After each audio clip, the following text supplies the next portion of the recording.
You don't have to know the big picture. You don't have to know what's going to happen, how it's going to happen, where you're going to find the job, where you're going to find the love, how you're going to heal your body.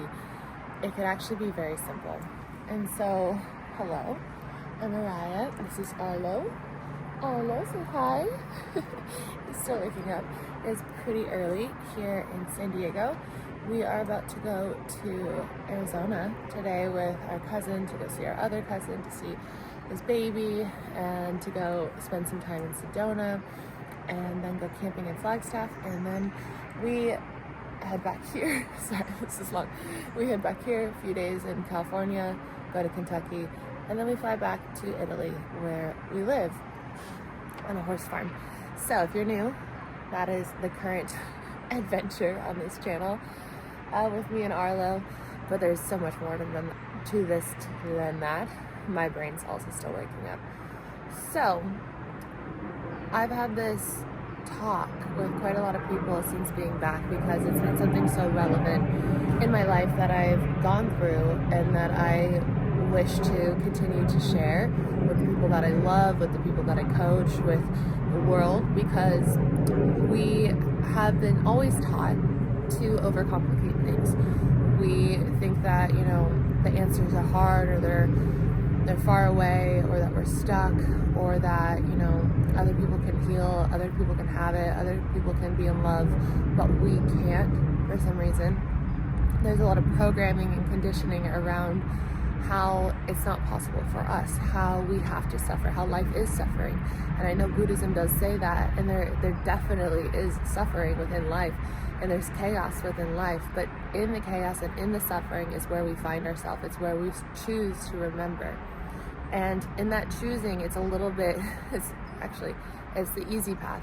And we can continue to think that we have to do this alone, that we have to keep pushing and pushing and pushing and pushing, and, furthering the suffering, but more so furthering the lessons that we're learning. And then we can eventually come to a place where we're like, okay, fine.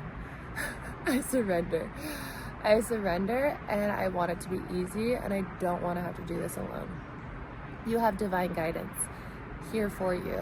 What I know to be true is that we come to earth with our earth angels, with our guides, with our other angels, to support us on our path. They're here waiting for you to give them permission to step in and to give you signs, to open doors, to put you in alignment with everything that you need to be put in alignment with. But that also means being willing to make space, being willing to let go, being willing to take the leap when it's time to take the leap, to choose when it's time to choose, and to flow when it's time to flow. And there has to be a knowing of when that is. Sometimes we can flow right into the thing, but oftentimes we're flowing into a place where we need to make a choice, and then we can flow after that.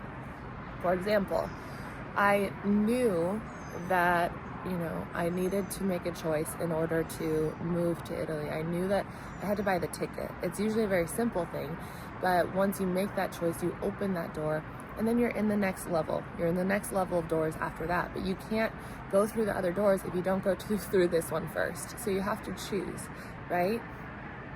And what's interesting is it's always something very simple, like buying a plane ticket, or, moving, or leaving a job, or leaving a relationship, or asking someone to start a relationship, whatever it is. And if it feels soul aligned, if that's the thing that's always been calling you, starting a business, I don't know if I said that, then, if it's a really from a heart space place, going down that path will open the doors to everything else. It will have the answers to your perfect health. Maybe healing doesn't look like taking a million bajillion supplements and doing a cold plunge every day and a sauna every day and working out twice a day and eating gluten-free, dairy-free, sugar-free, carb-free, like all these things. Maybe that's not it. Maybe it's just filling your life with the passion that will come from doing the thing that your soul is calling you to do.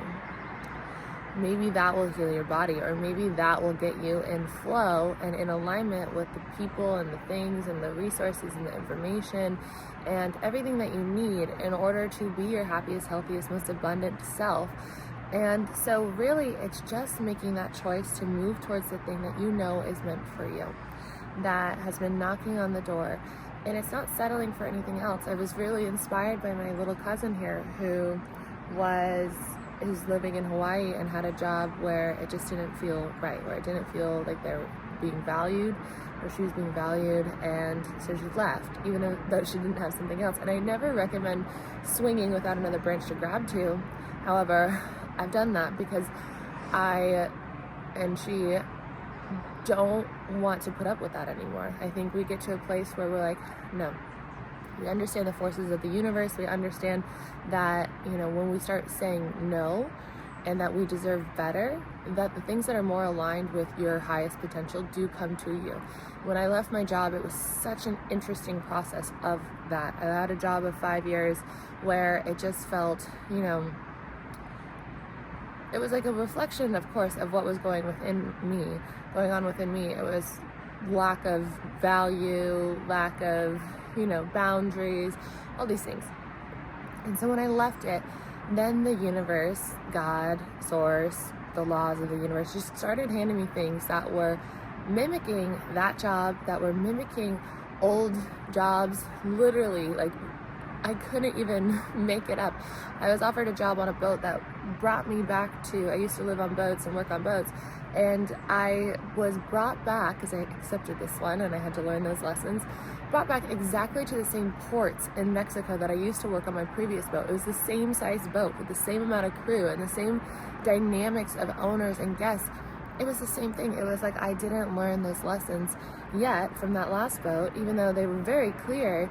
And so I had the opportunity to learn it again. And when I saw that, I was like, oh my goodness, I can choose to stop repeating these patterns.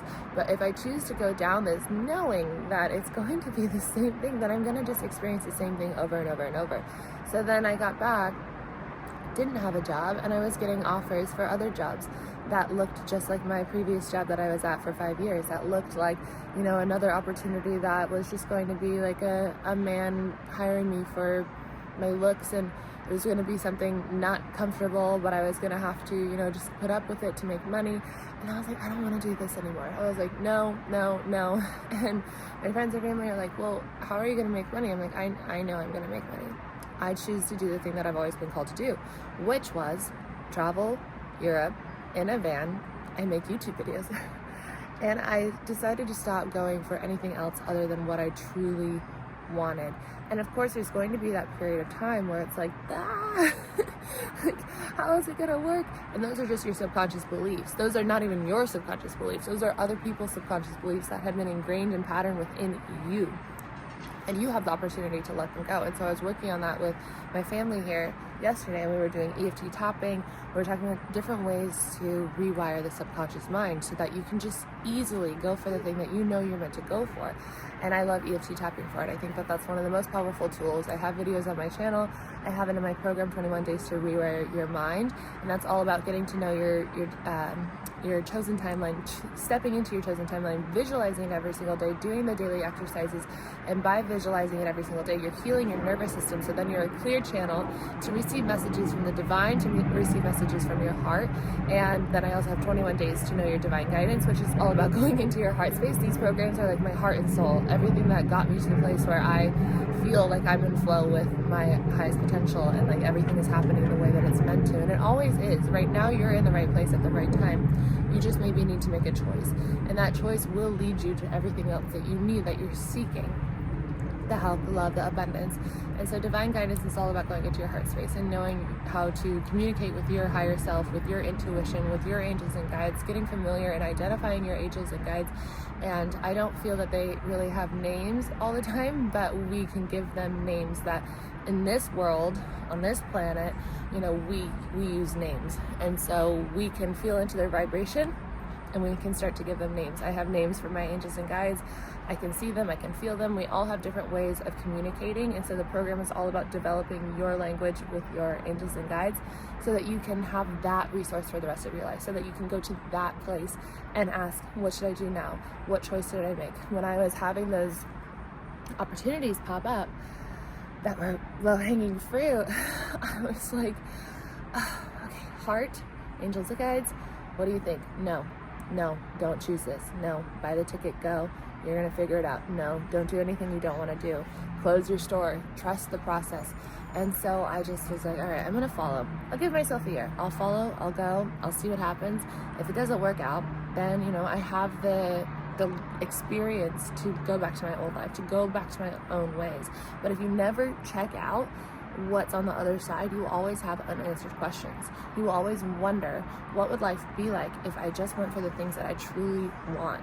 Maybe your health issues aren't about health things. Maybe they're about living out of alignment, living out of balance. When we think about microbiome, we're thinking about the gut bacteria within ourselves with the candida. It's an imbalance.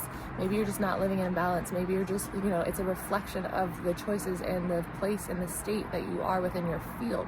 Maybe your body's just trying to tell you something about the way that you're choosing to live. It's not trying to tell you to take all these different supplements and spend thousands and thousands of dollars and then have to stay in your job because you spent thousands and thousands of dollars on your health. And maybe there's an easier way, right? What is the message? When I looked at my acne and the symptoms that I was experiencing, that was one of the symptoms of Lyme and mold, but really what healed my acne was, how did it make me feel? It made me feel shame, guilt, embarrassment. And so I looked at those. I was like, okay, wow, I've been programmed for my whole life to feel those. And what happens when I release those? Well, then I'm going to show up authentically as myself, because I'm not going to have the shame and the guilt and the embarrassment of myself. I'm just going to be who I am. And that supports me in doing the thing that I feel called to do, which is showing up online and sharing the things that I've learned. But we can't do that if we're shamed and guilty and embarrassed of ourselves, right? And so my skin, my body was trying to talk to me. It's all interconnected. Your life path that is of your highest potential is going to be all of it. It will all come together at once. Your health, your happiness, your love, your abundance, it's all going to come together at once. All you have to do is take a step towards it. Choose, let go of things that are not in alignment with it, and you will thrive, you will flourish, it will be beautiful. You can have everything that you want. You can remember the truth of who you are. You can live in another completely different reality. I was, let me make sure we're still recording. Okay. I was talking with someone and they were saying, we were talking about being back and how, you know, it's like going back to your old life. And I was like, it doesn't feel like going back to my old life, really. It feels like being in awareness of my old life.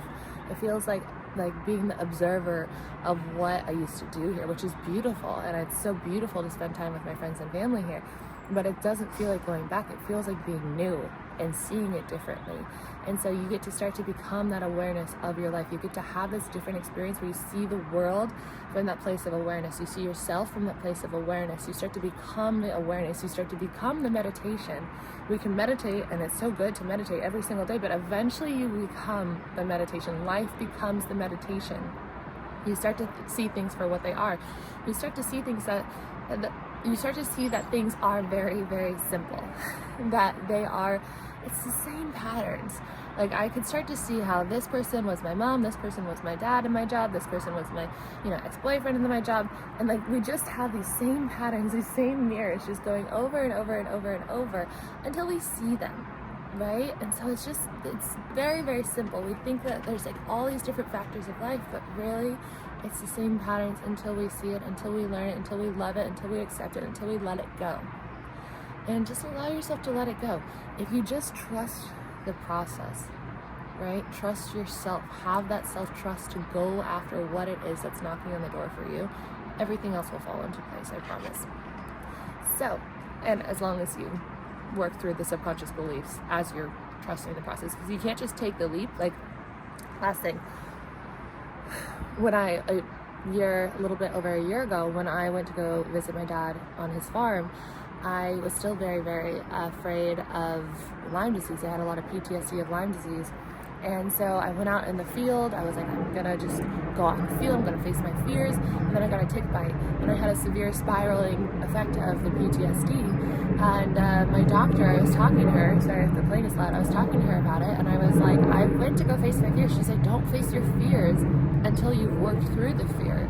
Like, don't go out in the field when you're still living in that resonance of that fear, because that is what draws to you. I attract that to me if I'm still ignoring it, but moving forward with it. You have to address the subconscious beliefs and patterns that are still within your mind. You can't just quit your job and be like, I'm abundant, I'm a rich motherfucker.